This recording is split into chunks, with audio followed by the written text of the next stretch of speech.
Un bâtiment en ruine au milieu de la forêt tropicale, vestige d'une industrie autrefois florissante. Au début du XXe siècle, 800 plantations de caféiers et de cacaoyers faisaient la richesse des îles de São Tomé et Principe dans le golfe de Guinée. Mais quand le pays est devenu indépendant du Portugal dans les années 70, l'État a nationalisé les plantations, qui ont connu un rapide déclin à cause du manque d'investissement.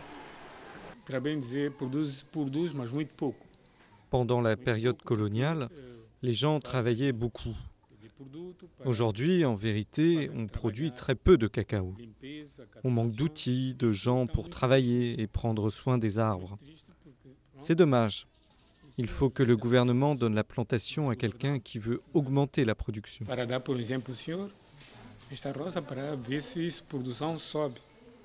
À 1 heure de route sur la côte, João Carlos Silva a transformé un de ses domaines abandonnés en hôtel-restaurant.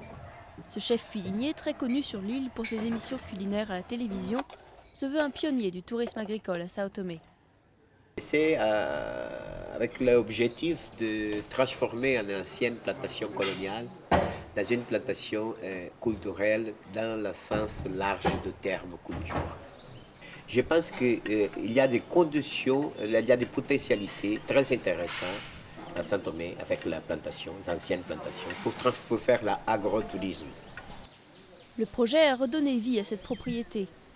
D'autres projets similaires pourraient naître avec l'aide d'investisseurs privés, mais l'État, qui possède toujours la plupart des plantations, a d'autres priorités d'investissement.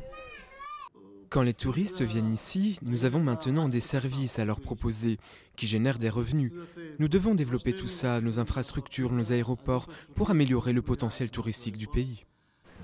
Des initiatives comme celle de João Silva restent pour l'instant l'exception, tandis que la terre continue sa reconquête des vieilles bâtisses coloniales.